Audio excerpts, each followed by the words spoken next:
Greetings, Earthlings! Welcome to another fun-filled episode of the Comic Watchers Show. I'm your host, Matt Meyer. With me, as always, is Nicholas Osborne. Mighty Mike Eakins may or may not drop in. He's being coy about it. We're going to just keep pressuring him and to come off of his vacation. I feel like his beard by this point is just completely out of control. Sort of like that Davy Jones squid beard thing going on in the Pirates of the Caribbean movies. But Nick, how have you been this week, my friend? Doing good. Kind of just glad to be back at it. We went through so much with the drama of Comic Watch being down. We've been back at it for a couple of weeks, and it's really just good to get back in the routine of things, covering a lot of cool comic stuff and talking about some latest stuff in the industry. Yeah, for sure. However, this week's been a little quiet on the news front, just all things considered. We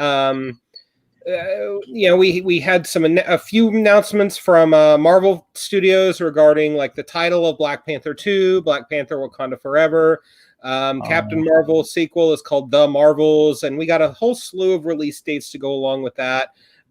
You can check it out on comic-watch.com if you haven't already seen the news. But basically, Marvel has their slate lined out to a T for the next 3 years, and that includes a ton of TV projects that we don't even know about yet. So stay tuned, sports fans or nerds, whichever you may be, both maybe. But Nick, what else do you have this week? Yeah, definitely. That was kind of the big thing, right? The sizzle reel that was narrated by Stan Lee himself. That was pretty epic. Yeah, that was really cool. And just if you didn't get a tear in your eye a little bit hearing that, you're either Cody or a really hard-hearted bastard. And it was not what you're expecting when you press play on that little sizzle reel, right? Right. Yeah. Wow. Talk about catching you in your feels. Yeah, the whole upcoming phase of the Marvel Cinematic Universe really looks exciting. There's some cool things happening, and Angelina Jolie in the MCU, what? Down with that. But on a few other things have happened, not too much, but still some exciting news. I think we finally got our Red Sonja cast for the upcoming live action film is going to be from Hannah John Carmen, and I really think that this is an interesting choice. They were in Ant-Man and the Wasp, and they have kind of been the scene stealer in a lot of their projects. She was. I don't know her pronouns, so I'm just assuming. But you're probably safer in saying they. But yeah, I really liked her as Ghost. Yeah, definitely. To realize and connect the dots as to who you were talking about. Yeah, she was really good in that movie. Right, and I think could have been a really one-note role. She brought a lot of pathos too, so that's cool. Yeah. And she's going to be our new Red Sonja. Yep. Is that right? Okay, yep, I love that. So Red Sonja. Go ahead. No, it's just really exciting to get Red Sonja back on the big screen, and maybe in a less embarrassing way. Maybe. And I can only assume that because we have an actress of color portraying her, that certain corners of fandom are boo-hooing, and those guys can they can just piss off. Get over it. Exist. You can have red hair anyway. It's not that big a deal. The movie seems like it's going to be great. It's going to be directed and co-written by Joey Soloway and Tasha Howe, and I think they're really tapping into what feels like a badass woman-led action movie. So hopefully that's the route they go with it. And I say it won't take much to redeem Red Sonja on the big screen because the character has had a sketchy background with it. So high hopes that one will be good. And what I'm actually really excited about, I want to jump into it. Marvel just announced, they're doing the new United States of Captain America series where we saw, one was the Railroad Captain America who was queer, and they're doing now in issue 3, they're introducing Joe Gomez, who is Native American Captain America, Indigenous peoples, part of the First Nations. and looks like it's going to be something really exciting. They're tapping into what it means for the mantle of Captain America here, and from a broader approach of what America really is, within a sense of diversity, and kind of applying that, the weight of responsibility that comes with being Captain America in more diverse opportunities. And I think that's setting up something that's really cool. It doesn't feel in any way ham-fisted or anything like that. These characters feel original, like they have an actual story to tell. There's a cover that is pretty intense. The series written from Christopher Cantwell and Darcy Little Badger. And there's a cover from Gerard Perel that you can go check out on the website. We posted on our Facebook and Twitter. But it shows Steve Rogers and Joe Gomez like side by side, and both in their full Captain America outfits. And it's such a striking and contrasting image to see like these ideals of, American culture within the superhero realm standing next to each other. Going to be something heavy with that one, and I'm really excited for it. And the synergy, with that project and the conclusion of Falcon and Winter Soldier, or should I say Captain America and Winter Soldier, it couldn't be more perfect, Yeah. And to my eternal regret, we could not get the timing down to do an episode talking about Falcon and Winter Soldier, but obviously we need to make that happen anyway. Like I feel like we should. I feel like that's the thing that should occur. So at least before Loki starts, and that's everything that's all everybody's talking about. But it dives into this more nuanced, culturally aware idea, and not even just like a new idea, but critical race theory plays into it as well. But that America has always been told. The story of America has always been told through the perspective of white people. And guess what? There's so many other people here. I mean, for a country that prides itself historically on, or at least propagandistically, on calling itself a melting pot, there is strikingly little of that in the narratives that are fed to, everyone from a young age in this country. And the power of having a Black Captain America, a gay Captain America, a female Captain America, or Latina, or whatever. I mean, just do it, because everybody is here. I mean, we're all part of the same country, and they've all contributed. I shouldn't have said we, because here I am, cis white male. But the point is, now it couldn't possibly be a better time for the United States of Captain America to be coming your way. I just can't wait for this comic. Like, there's a lot of moments where we can talk about how Marvel failed marketing with a lot of the diverse characters, and how they really haven't shown the attention that they need to. But I feel like this United States of Captain America series, and how they're tying in with what Marvel's doing in the greater cinematic universe, and like you said, that synergy is happening, where they're really exploring what it means to be Captain America in an interesting way that feels genuine. And kudos to them. They actually seemed like they're pulling this one off. So this United States of Captain America doesn't feel like a cash grab or an attempt to hone in on the buzz created by the finale of Captain America and Winter Soldier, right? I mean, we say that, we haven't even read it yet. But everything maybe it's horrible. Maybe it's like the most capitalistic thing in the world. I kind of don't think so, though. They got Christopher Cantwell writing it. He's smart. He's a friend of the show. We've talked to him. Even hilariously drunk, he's still like the smartest guy in the room. And I just know that the series is in very, very good hands. Not just his, but all of the creators involved. Because correct me if I'm wrong, each issue is co-authored by a different person representative of the particular Captain America that's being written about. Is that correct? Yeah. They seem to kind of be tapping into that creative team layout or structure. And that's great. Now, like you said, here, let me throw this out there. There's over at Warner Brothers, there's a little bit of the opposite end of that spectrum happening right now. Ooh. So we had the news, and like I'm still kind of chewing on this and analyzing it, but I just kind of want to talk about the conversation that's being had over there right now, because we had gotten confirmation this week that Ta-Nehisi Coates' Superman movie that he is helming, I guess for release next year. He's writing the script for it, I should say, not helming. They're out there. And they had said or at least heavily alluded that their Superman would be a black character, which that's great.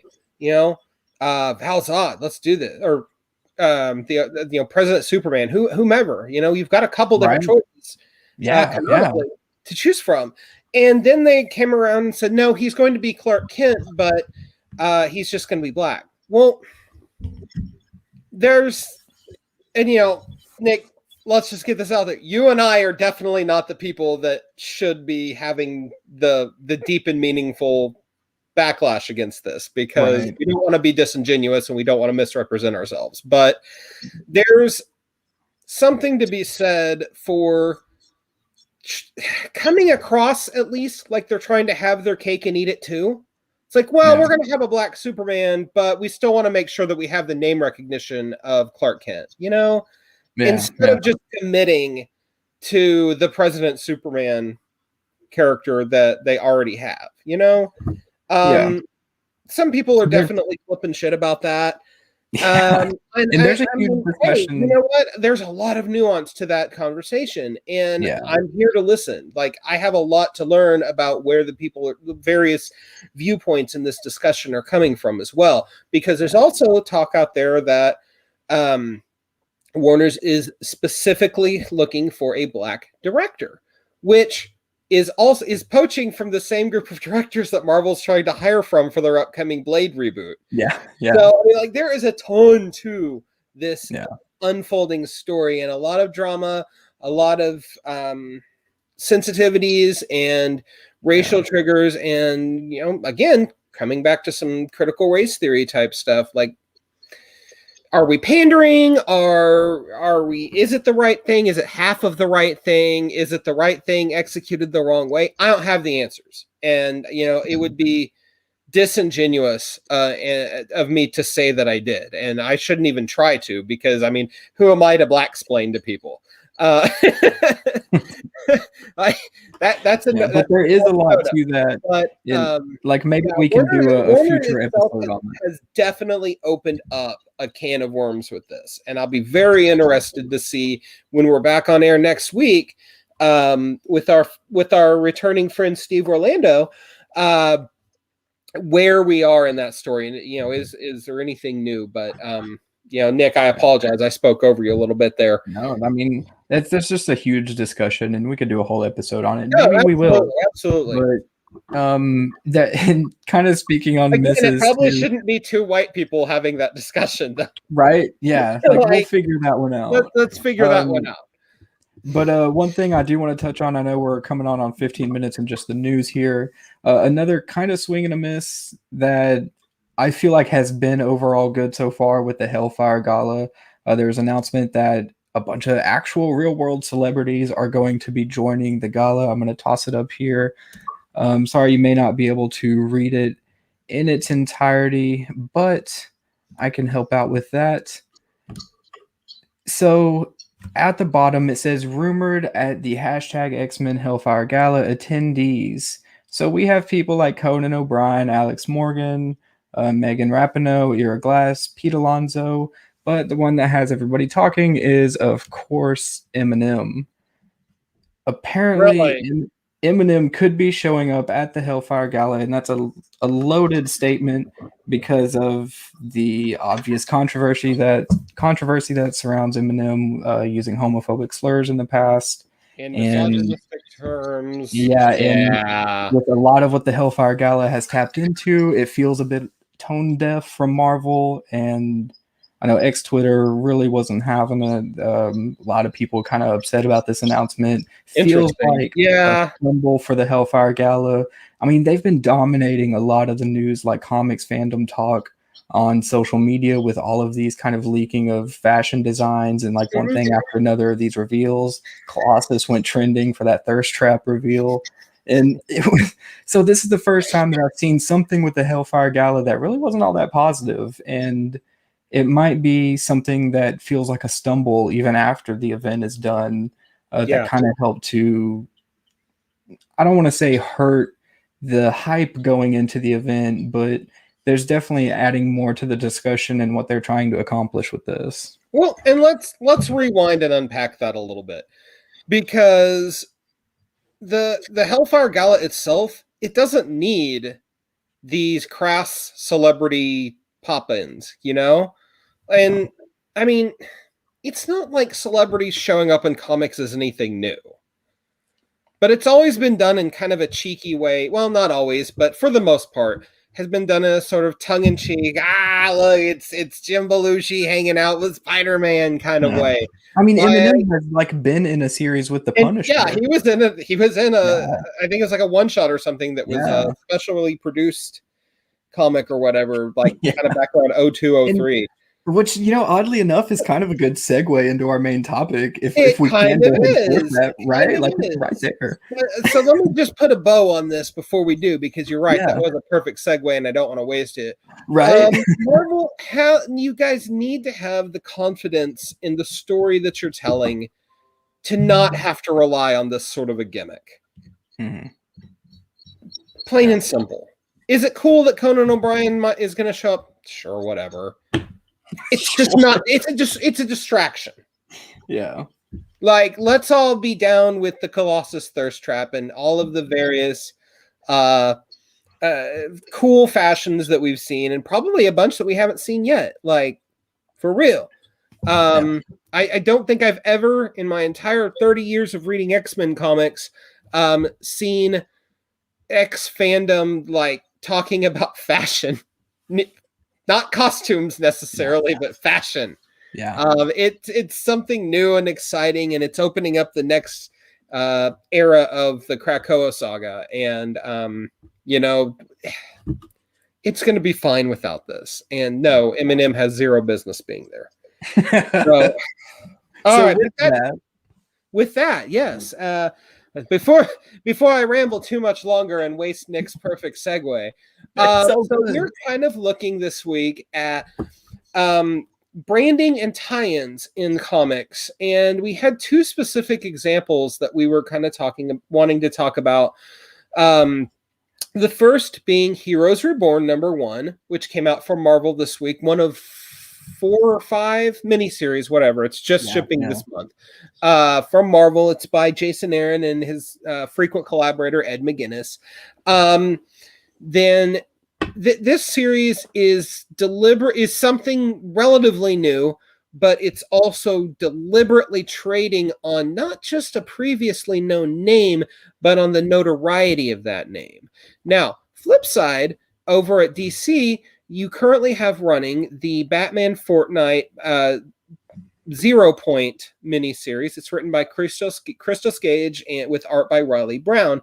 This is a far more cut and dried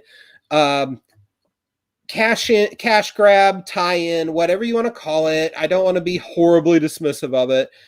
Because creators did work on it, and somebody took the time to write it, somebody took the time to draw it, and I don't want to diminish the efforts of the creators involved. And you know what? I don't want to take away from the people that are reading it and involved either one of these comics and enjoying it.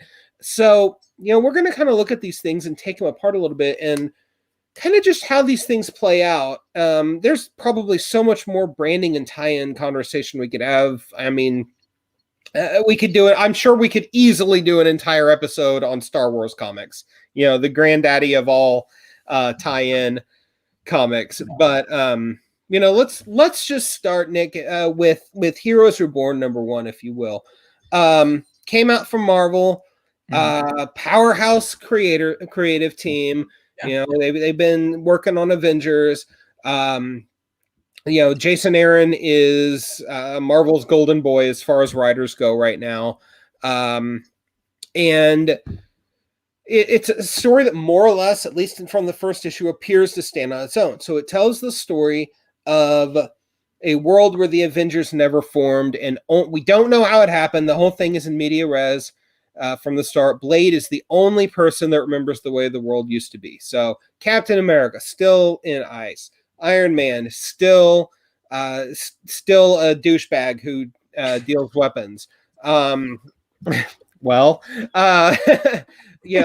She-Hulk, successful law practice, et cetera, et cetera, et cetera. So Blade's got to figure out what's going on. Cool. That is not an original story, to put it mildly. But you know what? With Ed McGuinness drawing anytime Ed McGuinness draws a comic, you should know you're getting a fun comic. Okay. I don't think anybody's going to pick up an Ed McGuinness comic and think they're getting something that's written by Neil Gaiman. And that's fine. These things have their place. Like our reviewer on the site that read that reviewed Heroes Reborn, Jimmy, he loved it because it checked off all his boxes. It was fun. Mm-hmm. At the end of the day, all of it was, I enjoyed this comic quite a bit. It's fluff, but who cares? Sometimes fluff is cool. Yeah. Before we dig into the branding a little bit, Nick, what did you think about this comic? Well, when it was announced, I was like, awesome. Blade is a main character, wakes up in kind of an unknown world and doesn't really know what's going on, and only he remembers the old Avengers. I'm here for it. Love the concept. Love that idea. And after reading Heroes Reborn #1, that's still really all I love about it. So I got... So I'm not sure what I got out of it. I gotta tell you, my own response, maybe slightly more nuanced, but I did not enjoy this comic. It immediately put a bad taste in a lot of people's mouth just because of the title. Mm-hmm. So for those of you who don't know, here we go again. Heroes Reborn in 1996-97 was a 13-month period where Marvel basically licensed out the Avengers, Captain America, Iron Man, and the Fantastic Four to Jim Lee and Rob Liefeld Studios because the comics weren't selling and they needed a boost. Like, Marvel desperate for money at this point. They're spiraling down the drain financially. They're getting their asses handed to them in sales by the Image. And, despite the fact that Jim Lee and Rob Liefeld were part of this movement that basically gave Marvel the middle finger and said, we're going to go form Image. Fuck you guys. 5 years later, Marvel's desperate enough that they go knocking, hat in hands, like, can you please help us save our core characters? Because Marvel, and again, it seems insane to talk about this now with Marvel being such a dominant cultural force. But back then, Marvel was filing for Chapter 11 bankruptcy. They were in such sorry shape. There were legit rumors floating around that DC might buy them. Like, people were freaking out. So this idea of lending some of your cornerstone characters to these up and comers was insane. Yeah. And especially, someone that's as controversial as Rob Liefeld.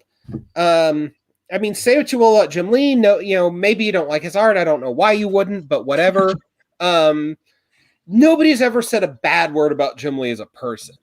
But Rob Liefeld's a little bit of a different thing. He comes with his controversies. I'll just put it that way. He might be the only one who said something bad about Jim Lee. Like, that's why he's blocked me. Because because he was talking about Jim Lee. It's crazy. Listen, the man.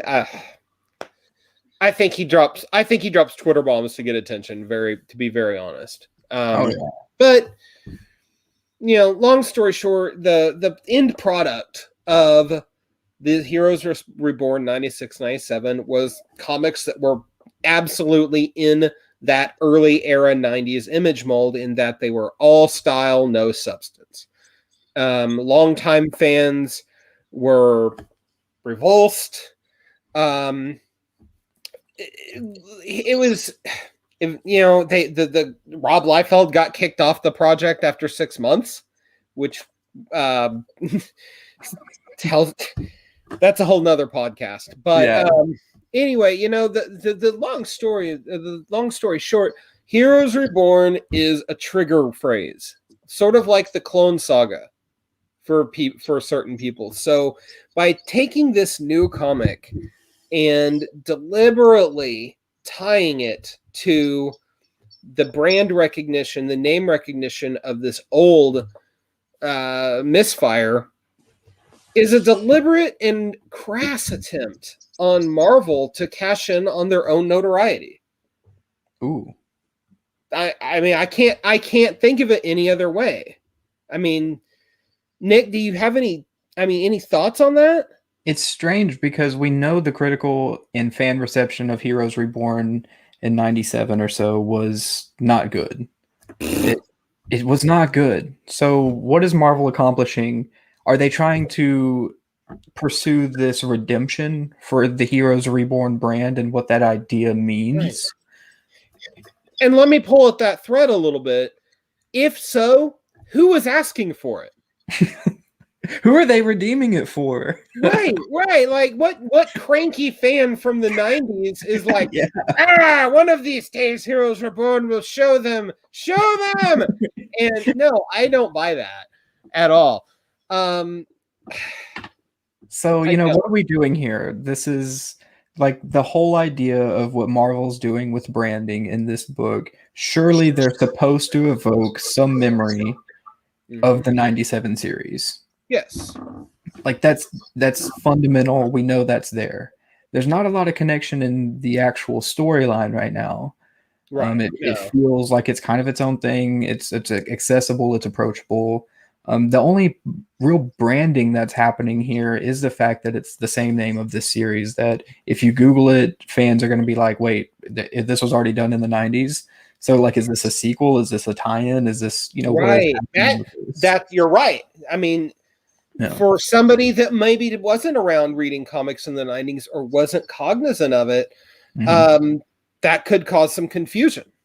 Yeah. That's actually a really good point I hadn't thought about, because, why would I think about what the youth of today want? No.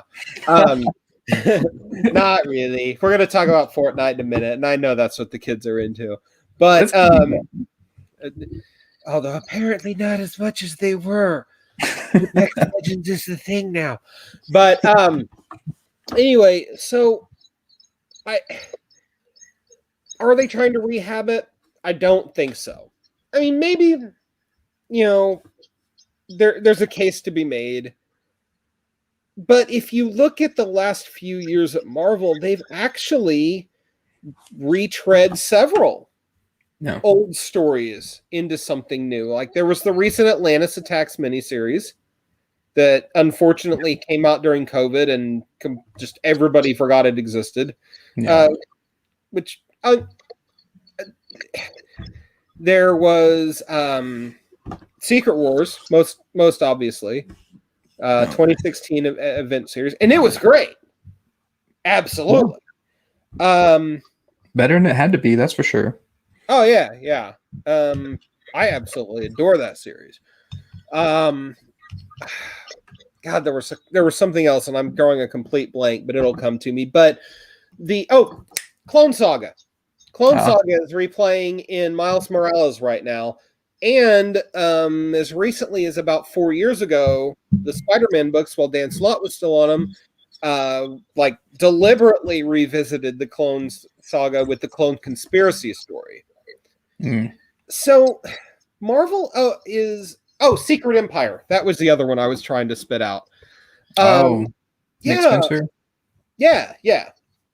So there's actual precedent here for Marvel recycling. known, something that's already known and turning it into something different. If you want to be cynical about it, then it comes across as shit. They're out of ideas. They're deliberately trying to tap into familiarity. And if that's the case, that sucks and they need to knock it off. But I at least can understand it, But I really don't think that's the case either. I really don't. We just got done talking about the Hellfire Gala, which when have we seen anything like that before in comics? The House of Ideas is not out of ideas. The X-Office is firing on all cylinders.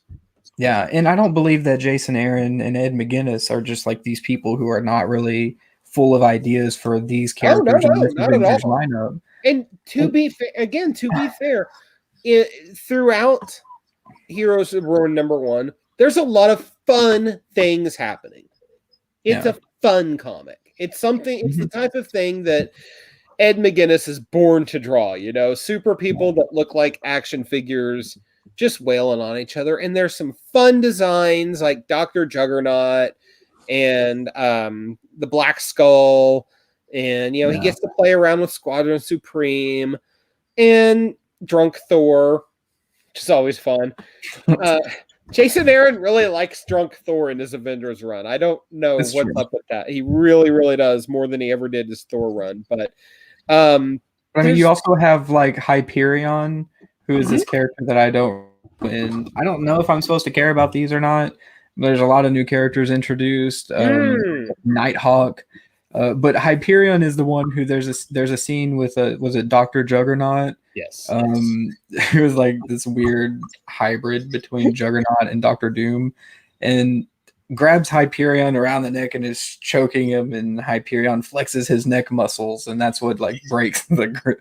And I'm looking and I'm like, what am I reading right now? It's so ridiculous. It is. It's ridiculous. It does. I feel not an excuse for it feeling hacky. Okay, so here's what I'm doing with Heroes Reborn. It is purely a case of branding, and this is why it's perfect for this show to talk about what Marvel's doing with branding, because this feels like an event. So you've got the Hellfire Gala going on with pure originality from the X-Office. Like you said, they're firing on all cylinders, but we've got this awesome Avengers lineup with She-Hulk. You've got Robbie Reyes as Ghost Rider. You've got some cool members that's part of this team, and they're helping it to stand out a little bit.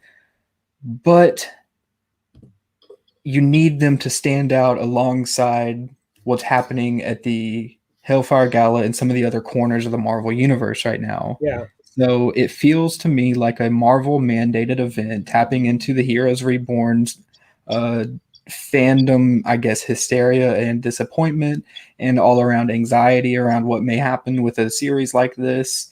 Puts on two solid, trustworthy creatives in Aaron and McGuinness, and kind of hopes for the best, because really, what could you do wrong with these creatives and with this team? And out of that, you get a book that feels like it should be cool. Like what we talk about, with the premise, you hear about Blade waking up in this unknown world. You've got awesome even though it's something you've read a million times, it's like, okay. Right. And I think it feels... Oh, go ahead. Finish thought. I'm sorry. It feels like it's consistent in its approach to be a commercial hit. It hits all those boxes where you're like, this should have a cultural impact or relevance in what fans are wanting. But it's also sort of empty in the same execution of it, because it is a mandated branding event. That's the whole purpose of this event, is to tap into the branding power that Marvel brings into the industry. No other indie or no other publisher could do this. They wouldn't have the resources. They don't have the history. They don't have the precedent to pull something off like this. It's a whole series that stands on the weight of branding, because without it, it wouldn't exist. And that's because the ideas aren't really there, but everything else around it is. And that's what makes it feel like it should be something we should be talking about. It feels like it should be important, but there's not really anything important happening or about it.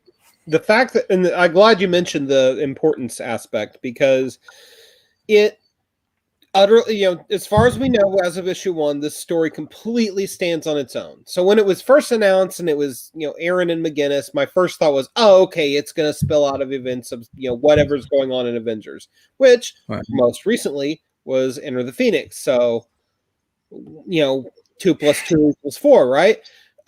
Something crazy happens with the Phoenix, and now we have a world with no Avengers. Like, no, that's actually not at all what happened. Echo became the Phoenix, which was like the most weirdly anticlimactic thing I've ever read.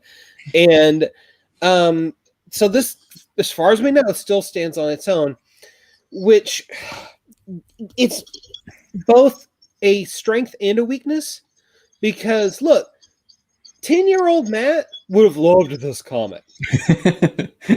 No lie. There is a lot of super people fighting and punching each other in this comic. And because it's an alternate reality, there's not any real stakes right now. Haha, Blade stakes. So it was not completely unintentional. But it also means that because it is happening in its own little pocket world, that there's nothing truly relevant that's going on. So that kind of dives into the more event-driven branding of the book, right? So Marvel has, over the last decade or so, just gone ape shit with event comics, right? I mean, to the point that if you count the more quote-unquote minor events like this one that take maybe a month or two and then they're gone, and line them all out, you've basically got event comics happening year-round at Marvel now. Yeah. So you can't sit here and tell me that, especially with the compressed release schedule of this going just through the month of May, all the various tie-ins, that this isn't driven solely by crass consumerism. Emphasis on the crass because they're tying it into such a notorious just debacle from their past. That's pretty solid analysis, I think, and that's not to take away from people enjoying this book. No, I mean, like I said, and again, Jimmy, when he wrote his review, he's like, "Look, this is a comic where people punch each other for 22 pages, but I enjoyed it." And sometimes that's all you want. I totally get that. I'm cool with that. But there's so much more happening with and around the book and its existence and its reason for existence, that the simple having fun with the punching Dr. Juggernaut in the face thing with the neck muscles isn't enough to give it a pass because of all of these other negative things buzzing around it. And I'm going to flex my segue muscles here a little bit. I think you should. That's a perfect way to talk about what's happening with Batman Fortnite 0 Point at DC Comics, because at the heart of what we're talking about is really these big two publishers throwing their weight around in an industry where they know they have a little bit more leeway than some of the other publishers. So they can get away with certain things. Maybe it pays off. Maybe you get to redeem Heroes Reborn and actually save that brand. Or maybe Batman Fortnite 0 Point taps into the huge fan base of Fortnite and player base of this game, and they sell a few extra comics to people who may not read comics all the time. So what they did with this, not unlike what Marvel did with Heroes Reborn, I think they tapped into something in their history. They tapped into something where maybe this could mean something in the greater Marvel universe, and maybe it's worth paying attention to. You mean DC? No, I'm talking about Marvel, because maybe the Heroes Reborn event is something that actually matters in the greater Marvel history. Oh, okay. I'm sorry. Maybe it's something that actually means something, and maybe it's not just what we think it is right now in this pocket world. Totally could be accessible. It could be something that impacts that fans want. DC did the same thing with Batman Fortnite. The marketing, the release for this as a tie-in to the Fortnite game said, we're releasing information that you can only find in this comic that's about the Fortnite game, that's about the lore that happens in that game. So you have to read this to find out what's going on in world in the Fortnite game.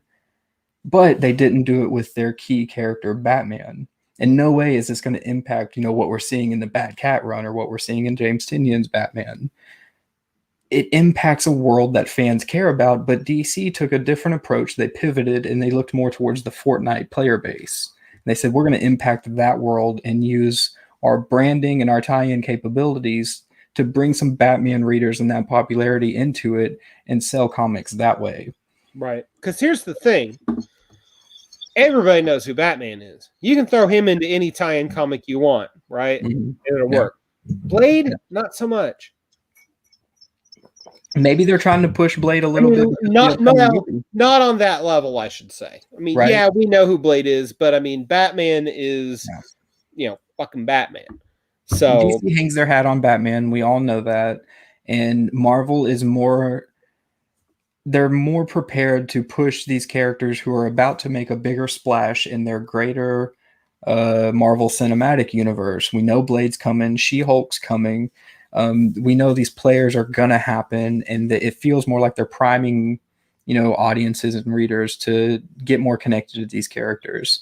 But DC looked at this and they threw their weight in a different way, and that's what's interesting about this discussion. Is this is the big two throwing their weight around as a publisher.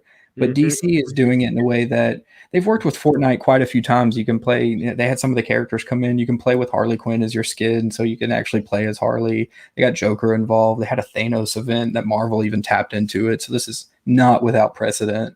Okay. But this is the first time in print that we've seen a crossover. This is the first comic series that is in world. They made a big deal about it. It is canon. And that's what's important for this to be a part of the branding discussion. Because what they're doing is they're giving the weight that you see behind DC Comics and what you expect for quality of comics. And they're saying this impacts Fortnite. This isn't just some Elseworlds comic that you can ignore and nobody's going to talk about. They made sure that it was important on online discussions like what we're doing on social media, that people are talking about it because it impacts Fortnite and millions of people play Fortnite. So I'm just going to go out and say, from my perspective and my role at Comic Watch and what I see on performance, on what people are talking about and what people are engaging with, I am blown away by the response to Batman Fortnite. It is insane. Not Heroes Reborn. You got to really push people to talk about Heroes Reborn.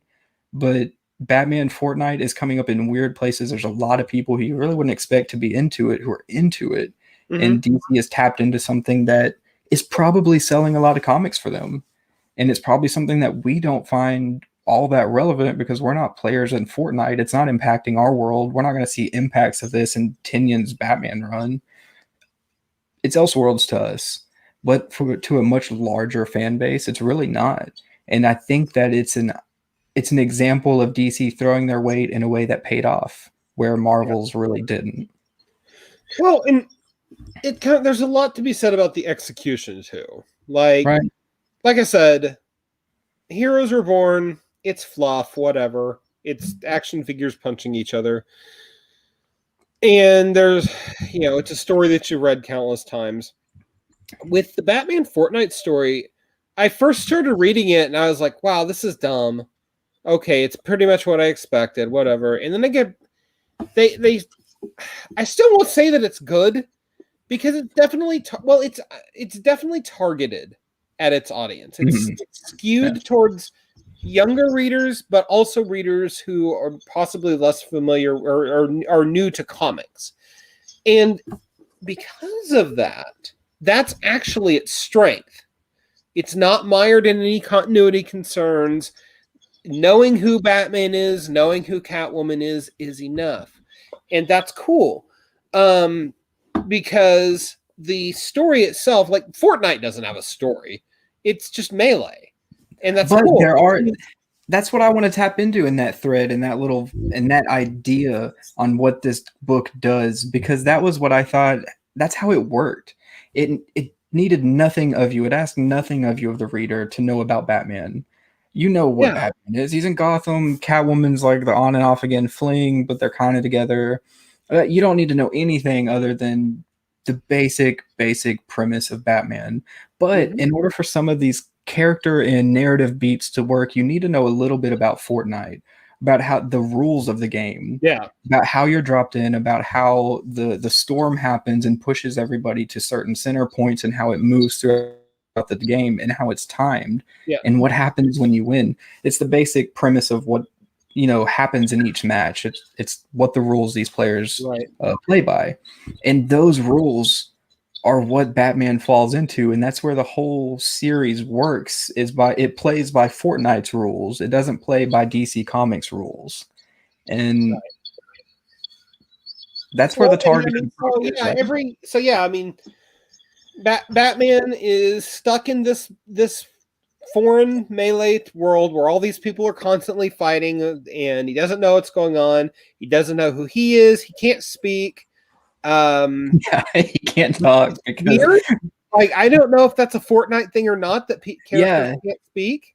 Like they don't really, there's no like dialogue, because the way it's set up as a multiplayer game, there's no really like NPCs or anything like that where there's in-game dialogue. These characters have like emotes where they dance.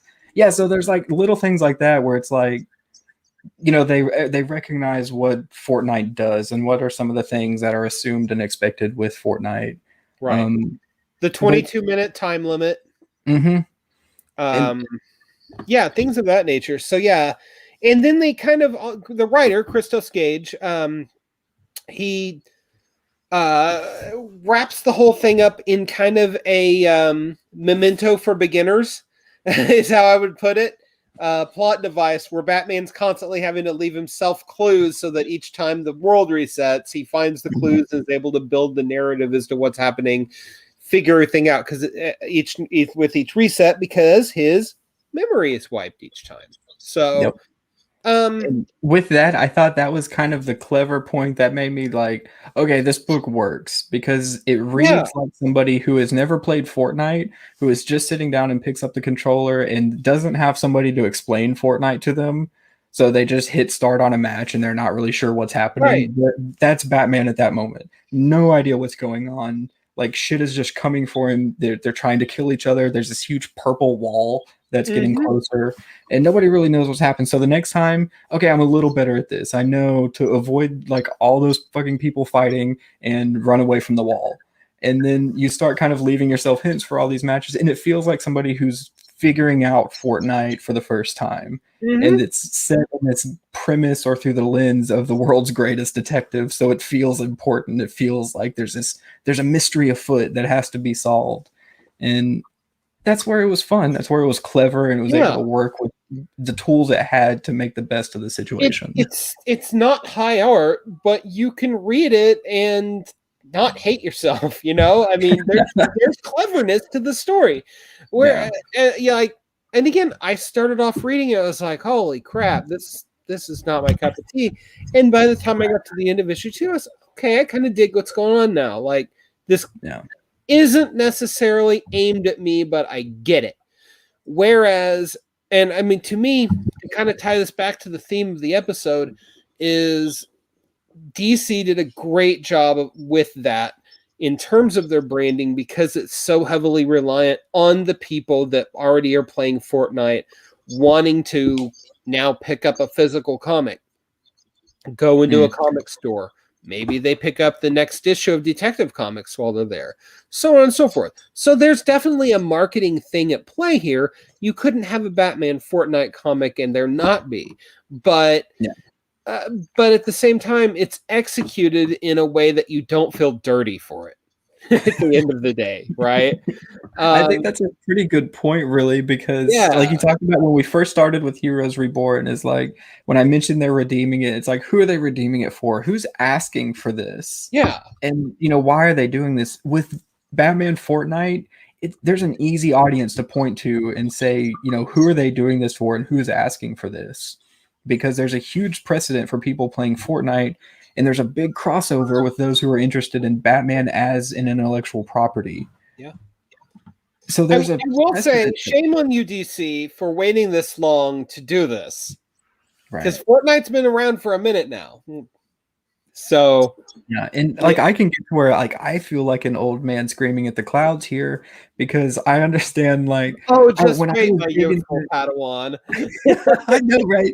Because I remember like when World of Warcraft is huge, and I'm like, when I started, there's 1 million people playing, and I'm like, this is the biggest thing ever. I could not imagine this getting more popular. And at the height of it, when we're all running raids for days on end, for hours on end, there's like 15, 16, 17 million people playing at a time. And now Fortnite's way larger. There's way more people than that. It's not that big of a deal. But the point of it is World of Warcraft came, it was a massive popularity. It was everywhere in pop culture, and then it died out, and nobody really remembered it. Do you remember any tie-ins with WoW?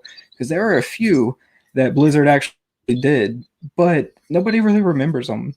And Right. Fortnite, this is where DC is smart because this is not impacting the DC Comics continuity. This is not, it's really no skin off their back, but it's impacting Fortnite and it's memorable for Fortnite, which is the audience you're tapping into. So it's a Right. smarter way to just leverage your weight and throw it in a direction where you can still make money, you can still be profitable, have all of the reach, all of the exposure that you want, and not really hurt your own brand in the way that Marvel has just shot themselves in the foot. I Yeah. feel By contrast, and I love the way you put that. By contrast, like Heroes Reborn just feels kind of unnecessary at best, and just crass and gross at worst. Yeah. And I didn't think, I read Batman Fortnite first, and I was like, I had my reaction to it, whatever, and then I'm like, okay, I'm sure I'll enjoy a Jason Aaron and Ed McGuinness comic more, and I did not.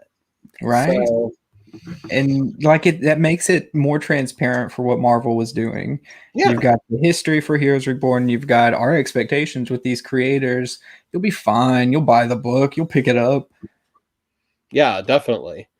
So yeah, I mean, that said, there are so many examples out there of branding and tie-ins done in comics that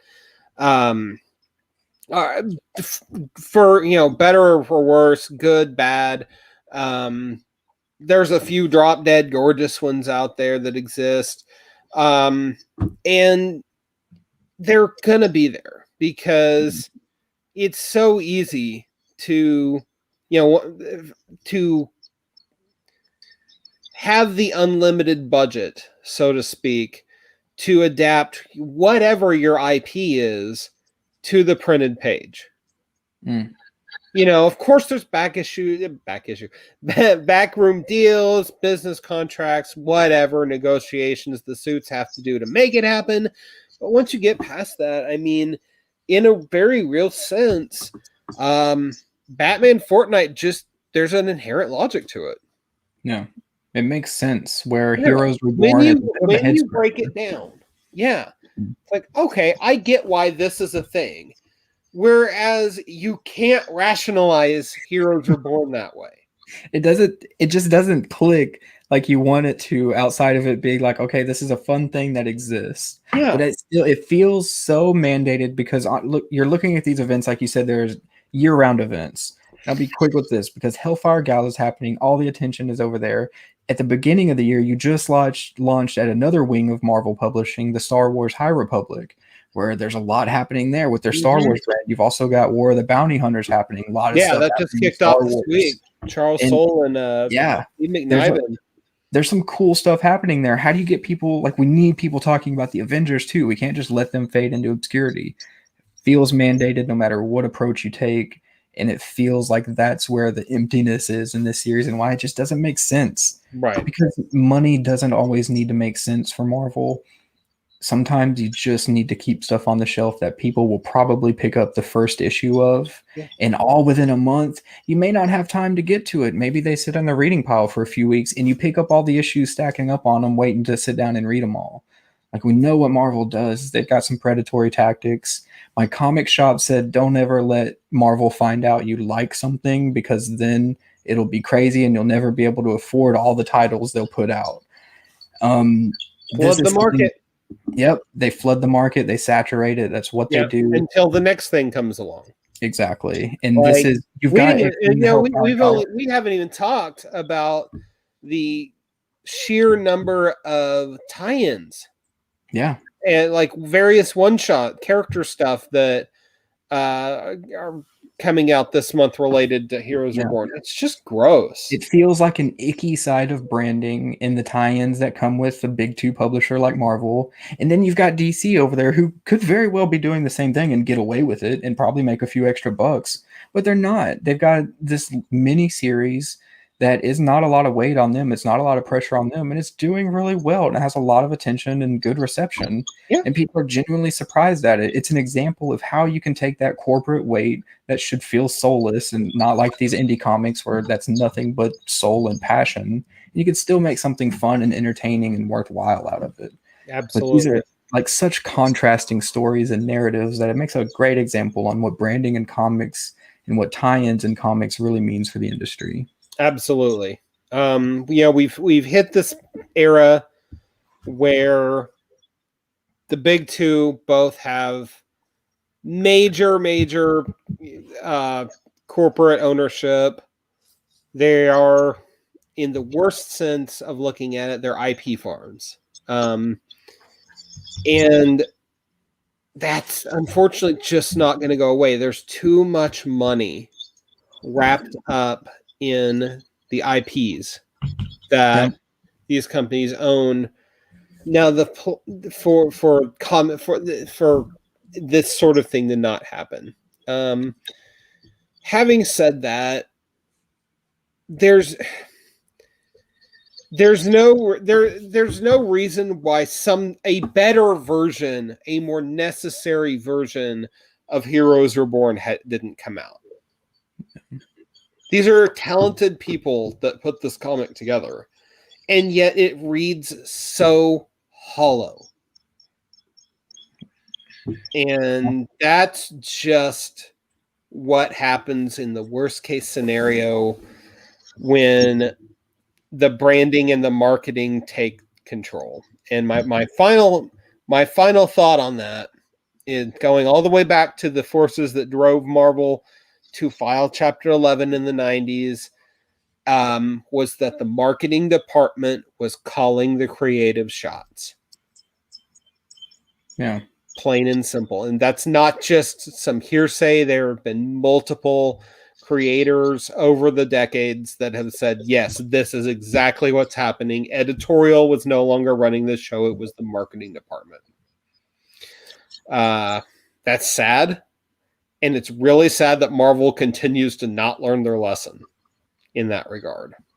It's true, but don't get too disappointed in the premise and what these companies bring to comics, because Batman Fortnite might surprise you. It's an example of how companies do it right.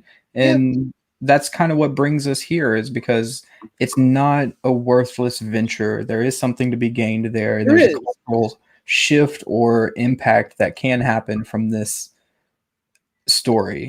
Well, and positive light, Batman Fortnite, it knows what it is. It's not trying to fool you into being that it's not something that it isn't. It's deliberately trying to lure new readers in from Fortnite fandom. Yeah. You know what? If it's getting new readers actually reading comics and purchasing them and supporting local comic stores, dude, I'm for it. And quick shout out to Fresh News 247. Heroes Reborn was awesome, though. Like Jimmy at our own comic-watch.com, there are fans of Heroes Reborn who just had fun with the book because it's a book that you can have fun with. And there's no shame in saying that. It's not like it's a bad thing. Two obviously great creators, and there's no way they're just out of ideas. They delivered a good book, but there's something to the context of this release, especially in comparison to what we're seeing with the other branding from the big two. Mm-hmm. But there are still plenty of people who obviously are going to have fun with Heroes Reborn, and it's something they're going to pick up. Yeah, absolutely. So with that said, we spent a whole episode talking about the big two, had some negativity in there. I always want to try to end on a positive light. So Nick, what is a good couple independent comics you're reading right now that maybe some other folks should should be checking out, and that possibly they just aren't. Let's see some good independent comics out right now. Honestly, I want to say if you're not following Vault right now, you've heard me plug Vault a few times here and there. They just released the trades for the plot. They've got a lot of cool stuff happening, and they're a company that there's no way that you can miss. And I'm also going to plug the many deaths of Layla Starr, who has some exciting news coming. We're working on getting an interview with these creatives. It's Ram V and Felipe Andrade, who we are doing our best to get on the show and talk to them about this awesome book, because it is about life and death in the streets of Mumbai. And there are some cool elements happening here, and it's exactly why you want to read comics. Yes, it's a fantastic comic, and I loved it. So I want to give a shout out to I Breathed a Body from Aftershock Comics. 4 out of 5 issues have shipped. It's written by Zach Thompson. If you are a horror comics fan and you're not reading I Breathed a Body, you're not doing it right. This thing is horror for the 21st century in a way that tackles social media and influencers and in the invasiveness of people basically filming their lives 24/7 and allowing the world to have access. And but it also has really, really weird horror stuff happening. It is a comic that will get under your skin in a major way. I cannot speak highly enough of I Breathed a Body from Aftershock. Similar, kind of playing in the horror film, Ultra Mega from Image and Skybound. The first 2 issues are out now. It is the whole creative team is new voice in the industry named James Herron. It is kaiju meets body horror, and the art style itself is akin to Daniel Warren Johnson. It is cool, and it is not at all what you think it's going to be. The first 2 issues, I want to say actually the first 4 issues are all going to be supersized. So you're paying a little bit more, but you're getting such a high quality product that it's utterly worth it. Ultra Mega from Image by James Herron, just fantastic stuff you should be reading. So with that, we're going to wrap it up for the week. I am your host, Matt, and this has been Nick. And thank you guys so much for listening. Thank you to Fresh News 247 for jumping in and having some comments to add into the conversation a little bit. We thank anyone that listens and engages with us live, even if you're saying something that we don't agree with, or you're just, if it's in the spirit of building that conversation and building that communal bond between us as people that are sitting here not getting paid to talk but doing it anyway, and those foolish enough to listen to us. But till next time, next week we have got Steve Orlando returning. He is going to be talking Commanders in Crisis. The first volume, issues 1 through 6, just came out from Image. It is fantastic. And his new project, Project Patron, which is coming from, I think it's Boom. It's coming out. It's good. It is out. Anyway, he's coming next week. We cannot wait to have Steve back. And until next time, be kind to each other, folks, because the world can be a really crappy place. And all it really takes, as sappy as it sounds, is changing your mindset and just being cool to the person next to you. So till next time.